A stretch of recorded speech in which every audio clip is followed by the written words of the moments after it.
আমি আল্লাহ তোমাকে এত সুন্দর কথা বলার কণ্ঠ দান করলাম।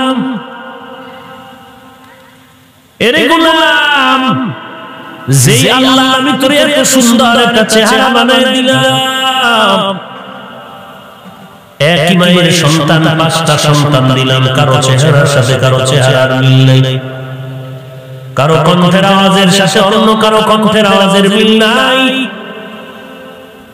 আমি আল্লাহ চলার জন্য সুন্দর পা দিলাম, হাত দিলাম, কথা বলার জন্য, শোনার জন্য কান দিলাম। এরে বান্দা, আমি আল্লাহ তোর জন্য এত সব কিছুর আয়োজন করেছি। আমি আল্লাহ তো কোনো ছেলে নাই, মেয়ে নাই, কেউ নাই। লাম ইয়ালিদ ওয়া লাম ইউলাদ। এই মোবাইল বন্ধ করেন। ওয়া লাম ইয়াকুল লাহু কুফুয়ান আহাদ। লাম ইয়ালিদ লাম ইউলাদ উলাইকাস। লাম ইয়ালিদ লাম ইউলাদ উলাইকাস। ওয়ালিদ মাউলুদেরা ও খালেকাস। আল্লাহ বলেন, আমি কাউকে থেকে জন্ম দেই নাই, কাউকেও জন্ম দেই নাই। আমি আল্লাহ একক। আমি আল্লাহ হিসাবে যেমন এক, আমি খালেক হিসাবেও তেমন এক। আমি আল্লাহ হিসাবে যেমন এক, আমি মাবুদ হিসাবেও তেমন এক। এরে বান্দা, আমি এত কিছু তোমার দিলাম, আমি কি আল্লাহ তোমার কাছে দাবি করতে পারি না বান্দা তুই আমার সাথে একটু দেখা কর? আর বান্দা, তোর দিলের মধ্যে কি তামান্না হবে না যে আমার সুন্দর জামা দেয়, কাপড় দেয়, যে একটা বিল্ডিং করে দিল, যার টাকায় আমার ব্যবসা চলে, আমার স্ত্রীর পেট চলে, আমার সংসার চলে যার টাকায়, ওই বান্দার সাথে কি একবার দেখা করতে মনে চায় না? যদি বলো চায় না, এলাকার মানুষ বলবে তোমার মতো নিমক হারাবার কেউ নাই। যেই আল্লাহ আমার এত সুন্দর কণ্ঠ দিলেন, চেহারা দান করলেন, চলার মতো সুযোগ দিলেন, খানার আয়োজন করলেন, মানুষের মধ্যে সম্মানের জায়গায় বসিয়েছে,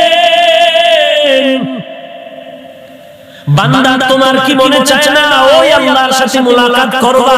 যদি বলো চায় না, জমিনের মধ্যে তোমার নাম হবে তোমার মতো নিমক হারাম অকৃতজ্ঞ আর কেউ হতে পারে না। এরে নবীর উম্মতের দল, অথচ আল্লাহর সাথে মুলাকাত কতই না বড় নিয়ামত।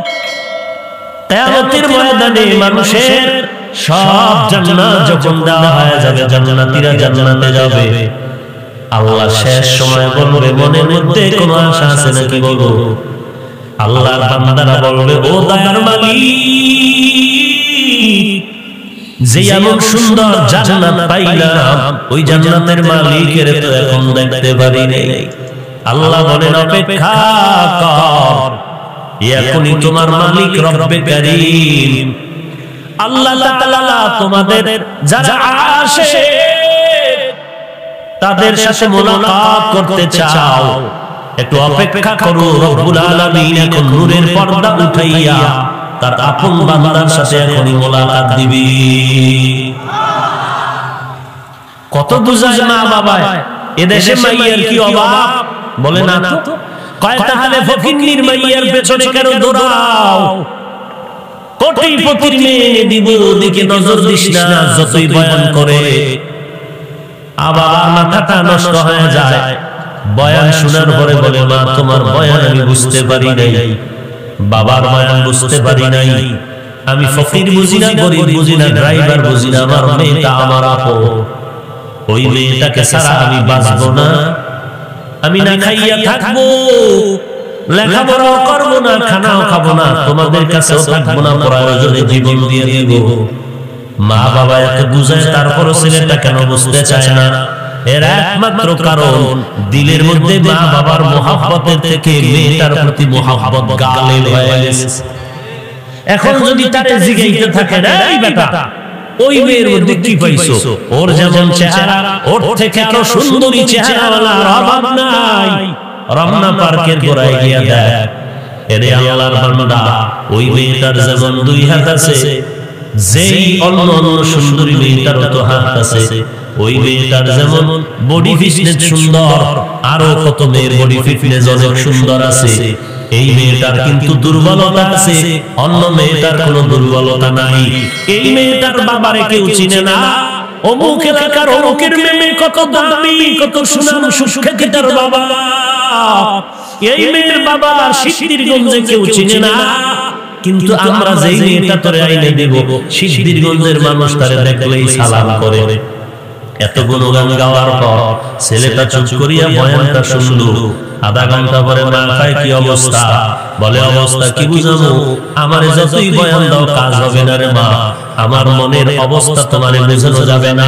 এরে বান্দা তাকায় দেখ আসলে বিষয়টা কি। এত বয়ান এরপরেও যুবক কেন বুঝতে চায় না? বলে অন্তরের মধ্যে মোহাব্বত গালে হয়ে গেছে।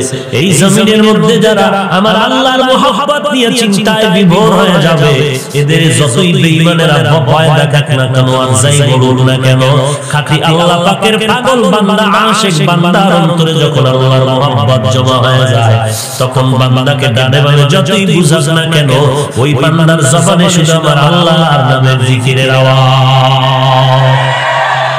या इलाही तू मेरा माबूद है, या इलाही तू मेरा माशूक है, या इलाही मुझसे मुझको दूर कर, ताकि देखो मुझ में तुझको एक नजूर।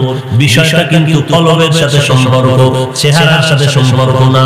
কলবে যখন মোহাব্বত বদ্ধমূল হয়ে গেল, মোহাব্বতটা এত গালে হয়ে গেল, এখন অন্যের কথা কানে যায় না, অন্যের চিন্তাও মনের মধ্যে আসে না।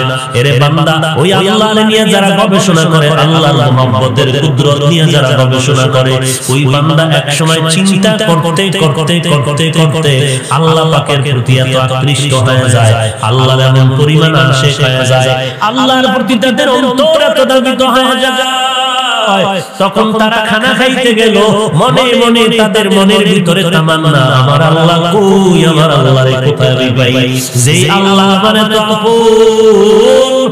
এরে আল্লাহ বললেন, যার অন্তরে যার প্রতি বেশি মোহাব্বত, হাঁটতে চলতে ঘুমাইতেও তার প্রতি তার ধ্যান খেয়াল সব সময় চলে। কি যেন চিন্তা করো, না তো কোনো চিন্তা করি না, না বুঝা যায় কি জানি করো। বলে কেমনে বুঝা যায়? এটা তো দিলের মোহাব্বতের হালাত।